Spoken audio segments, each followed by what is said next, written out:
ہمارے ہر پروگرام کے تمام کردار حقیقت اور اپنے تمام تاریخی پس منظر پر مبنی ہے۔ اس میں ہر طرح کے خیالی اور میتھیکل پہلوؤں سے پرہیز کیا گیا ہے، لیکن ویژول سچویشن کے اعتبار سے بعض جگہ پر اسکیچ ٹیکنک سے کام لیا گیا ہے، جو تصوراتی ہوتے ہوئے بھی حقیقت سے بہت قریب ہے۔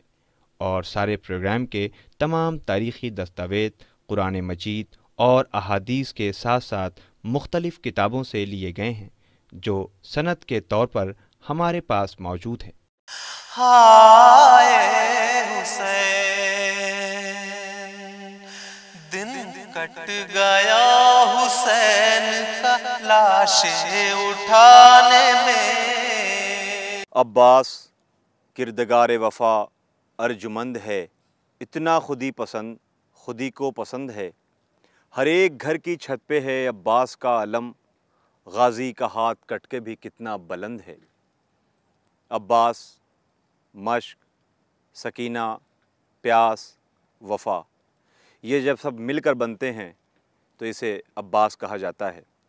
عباس، علی کی نماز شب کی دعا، عباس، علی کی تمنا، عباس، زینب کی دعا، عباس، پاسبان اہل حرم، عباس، بچوں کا سہارا۔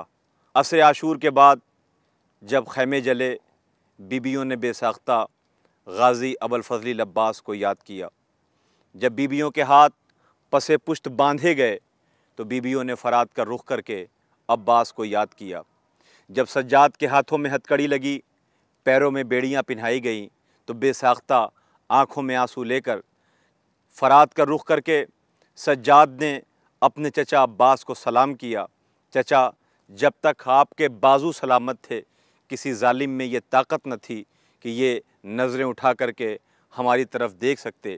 چچا، آپ کے بازو کٹنے کے بعد بابا حسین تنہا رہ گئے۔ چچا، آپ کے بازو کٹنے کے بعد بابا تنہا رہ گئے۔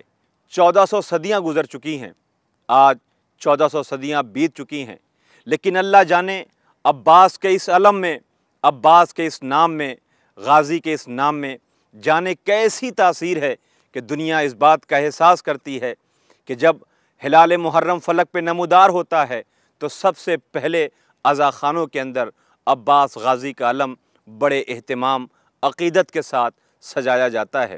کیوں؟ اس لیے کہ جب حسین میدان کربلا میں تنہا رہ گئے تھے تو حسین علیہ السلام نے ایک مرتبہ نظر اٹھا کر اپنے بھائی عباس کی طرف دیکھا۔ وہ عباس جو نظروں میں اپنے آقا حسین سے مرنے کی اجازت طلب کر رہا تھا، حسین نے اپنے بھائی کا رخ کر کے آواز دیا، بازوؤں کو پکڑا، بھیا عباس، تم تو میرے لشکر کے علمدار ہو، عباس تم تو میرا مکمل لشکر ہو۔ عباس نے حسین کے سوال کا جواب ایک مرتبہ داہنی طرف دیکھا، ایک مرتبہ بائیں طرف دیکھا، سامنے دیکھا، پلٹ کر میدان کی طرف دیکھا، آنکھوں میں آنسو لے کر اپنے آقا حسین سے کہا، آقا وہ لشکر کہاں ہے جس کا میں علمدار ہوں؟ سب میدان کربلا میں خون میں نہائے ہوئے پڑے ہیں۔ کیا تھا؟ عباس فرات پہ گئے، بازو کٹ گئے، مشق چھد گئی، کوزے خالی رہ گئے، بچے جو پیاس سے دم توڑ رہے تھے، بچے جو پیاس سے بلک رہے تھے، کوزے لیے ہوئے فرات کے کنارے جانے والے عباس پہ حسرت سے سکینہ بچوں کو لیے ہوئے وہ کہتی تھیں، دیکھو وہ علم اٹھا، دیکھو وہ علم بڑھا، دیکھو وہ میرا چچا چلا۔ اے بچوں، تمہیں پتہ ہے میرا چچا عباس دلیر ہے، بہادر ہے، غازی ہے، جری ہے، سورما ہے۔ میرے چچا کے آتے ہی فوجیں دور بھاگ جاتی ہیں۔ بچوں پریشان نہ ہو، میرا چچا پانی لے کر آئے گا، تم سب کی پیاس بجھ جائے گی۔ بچے آس اور امید لگائے ہوئے فرات پہ نظریں جمائے ہوئے تھے۔ علم جاتا دکھا، بچوں کی آس بندھی، علم آگے بڑھا، بچوں کی آس بندھی، فرات کی طرف پہنچا، بچوں کی آس بندھی۔ جیسے ہی یہ علم فرات کنارے سلامی دیتا نظر آیا، حسین خیمے سے دوڑے اور یہ مرثیہ پڑھتے ہوئے چلے، میرے عباس تیرے مرنے نے کمر توڑ دی، عباس تیرے جانے کے بعد حسین تنہا رہ گیا۔ ادھر علم آتا نظر آیا، بچوں کا حوصلہ اور بڑھا، علم اور قریب آیا، بچوں کا حوصلہ اور بڑھا، لیکن علم تو آیا، علمدار نہ آیا۔ 1400 صدیاں گزر گئیں، آج بھی بچے اپنی ماں سے منتیں کرتے ہیں، آج بھی بچے اپنے بھائی سے، بڑے بھائی سے ہاتھ جوڑ کر کہتے ہیں۔ آج بھی 1400 صدیاں گزر گئی، ہر بچہ اپنے بڑے سے کہتا ہے علم ہم اٹھائیں گے، علم ہم اٹھائیں گے۔ غازی اللہ جانے آپ کے اس علم میں، آپ کے اس نشانی میں، آپ کے اس ذکر میں، آپ کے اس تذکرے میں کیا تاثیر ہے؟ علم نہیں ہے یہ ہمراہ تعزیے کے تیرے، بنا ہے آج بھی عباس پاسباں تیرا۔ تاریخ کہتی ہے کہ کل بھی بچے علم سے منسوب تھے، کل بھی بچے علم کو دیکھ کے رویا کرتے تھے۔ ہاں، تاریخ یہ بھی کہتی ہے کہ جب 71 سر نو کے نیزہ پہ بلند ہو گئے، سب کا سر نو کے نیزہ پہ تھا مگر عباس کا سر گھوڑے کی گردن میں تھا۔ کیوں؟ اس لیے کہ جب بھی عباس کا سر نو کے نیزہ پہ بلند کیا جاتا تھا تو وہ نیزہ آگے نہیں بڑھتا تھا، اس لیے کہ عباس کی غیرت کبھی یہ گوارا نہیں کرتی تھی کہ جب نو کے نیزہ پہ سر بلند ہو تو زینب بے ردا نظر آئے، جب سر نو کے نیزہ پہ بلند ہو تو ام کلثوم بے ردا نظر آئے، جب بھی سر نو کے نیزہ پہ بلند ہوں تو بیبیاں پس پشت بندھی ہوئی نظر آئیں، سکینہ کے رخسار کے نیل کے نشان نظر آئیں۔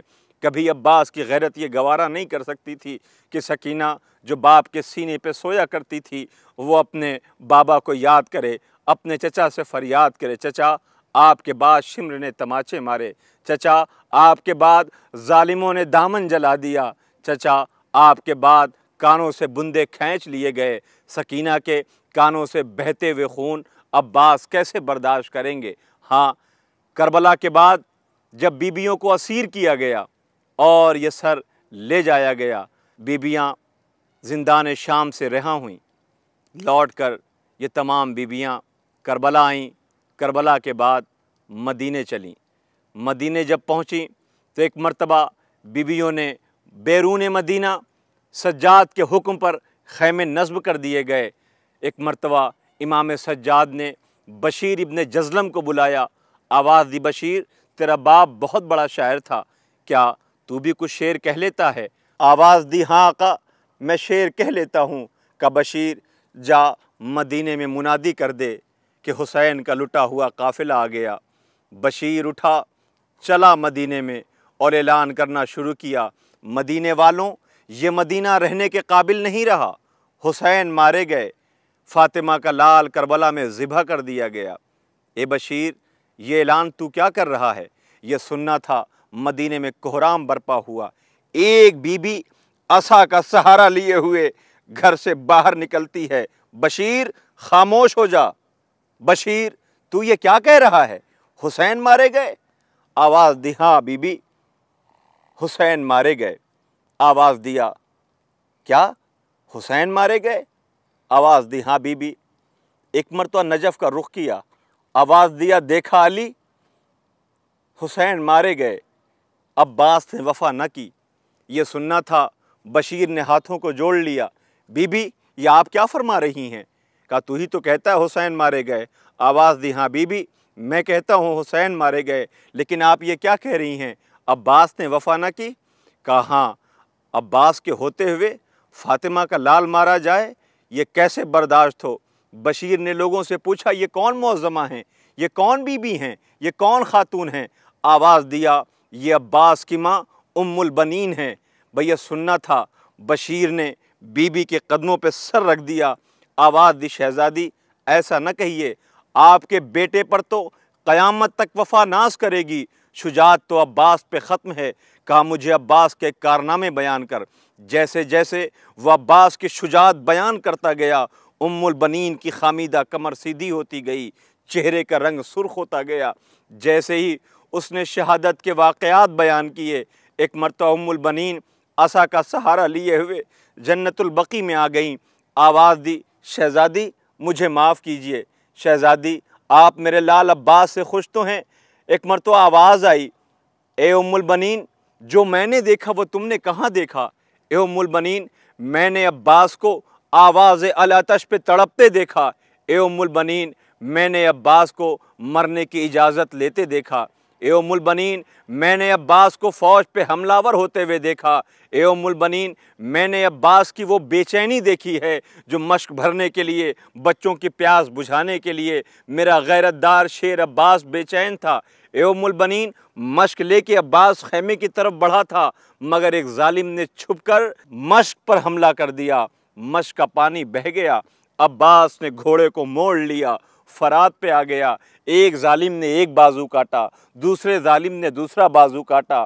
اے ام البنین جب کربلا کا کوئی شہید گرتا تھا نا تو اس کے ہاتھ ہوا کرتے تھے، وہ اپنے ہاتھوں کا سہارا لے لیا کرتا تھا، مگر میرا شیر، میرا غازی، میرا دلیر عباس جب گھوڑے سے گرا ہے تو اس کے ہاتھ نہ تھے۔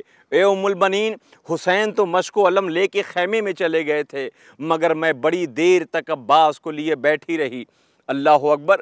یہ سننا تھا کہ ایک مرتبہ پھر بی بی نے کربلا کا رخ کیا، فرات پہ نظر ڈالی، آواز دی احساس کی دنیا میں، اے میرے لال عباس مجھے معاف کرنا، میں نہ جانے کیا کیا کہہ گئی۔ عید کا موقع آیا، مدینے کا منظر ہے، تاریخ کہتی ہے کہ تمام بیبیاں اپنے اپنے گھروں سے نکلیں، آگے آگے زینب، پیچھے پیچھے بیبیاں۔ آؤ اماں ام البنین کے گھر چلتے ہیں، اس لیے کہ ام البنین اسے کہتے ہیں جس کے کئی بیٹے ہوں۔ ام البنین کے سارے بیٹے کربلا میں مارے گئے، آؤ چلو پرسہ دے کر کے آتے ہیں۔ یہ بیبیاں پردے میں ملبوس ام البنین کے گھر پہنچی۔ جیسے ام البنین کی نظر پڑی، ایک مرتبہ شہزادیوں کو آتے ہوئے دیکھا، تڑپ کر کے کربلا کا رخ کیا، آواز دیا، میرے شیر عباس تیری شہزادیاں آئی ہوئی ہیں۔ عباس بتا یہ ماں کیا کرے؟ یہ سننا تھا کہ بیبیاں لپٹ گئیں۔ آواز دی زینب نے، اماں ہم پرسہ دینے آئے ہیں آپ کے عباس کا، آپ کے بیٹوں کا۔ یہ سننا تھا ام البنین نے عباس کے فرزند فضل کو بلایا۔ آواز دی، فضل آج میرا شیر عباس ہوتا نا تو اپنی شہزادیوں کی خدمت کرتا۔ اے میرے لال تم عباس کی نشانی ہو، اگر کچھ نہیں کر سکتے تو کم سے کم انہیں سیراب کرو، ان کے پانی کے انتظام کرو۔ تاریخ کہتی ہے عباس کا یہ لال، عباس کا یہ فرزند حجرے میں گیا، ایک مشک لے کر کے آیا۔ زینب دو زانو بیٹھی ہوئی اپنے بھائی عباس کا یہ سونا آنگن دیکھ کر ماتم کر رہی ہے، رو رہی ہے، فریاد کر رہی ہے۔ زینب کی نظر اچانک عباس کے بیٹے فضل پر پڑ گئی۔ کیا دیکھا؟ عباس کا لال، کم سن لال، مشک لیے ہوئے شہزادیوں کو سیراب کرنے کی کوشش کر رہا ہے۔ ایک مرتبہ زینب اٹھی، علی کی بیٹی نے ایک چیخ ماری، خبردار فضل رک جاؤ۔ کیا ہوا شہزادی؟ آواز دی، نہیں فضل تم ہمیں سیراب نہیں کرو گے۔ آواز دی، کیوں؟ کہا ہمیں پہلے ایک جملہ کہہ لینے دو۔ زینب نے فرات کا رخ کیا، آواز دی، عباس اب تم شرمندہ نہ ہونا، تیرے بیٹے فضل نے ہمیں سیراب کر دیا، تیرے بیٹے فضل نے ہماری پیاس بجھا دی۔ عباس آؤ دیکھو، یہ فضل پانی لیے ہوئے ہمیں سیراب کر رہا ہے، ہمیں پانی پلا رہا ہے۔ اب جب بھی عباس کا علم اٹھے گا پیاسوں کی یاد میں سبیلیں لگائی جائیں گی، جب بھی عباس کا علم اٹھے گا سکینہ کا ماتم کیا جائے گا، جب بھی عباس کا علم اٹھے گا حسین کا یہ جلوس عزاداروں کا پیچھے پیچھے ہوگا۔ اس قافلے کا میر کارواں عباس کا علم ہوگا جو کربلا کے پیاسے شہیدوں کو خراج عقیدت ان سوگواروں کا پیش کرے گا۔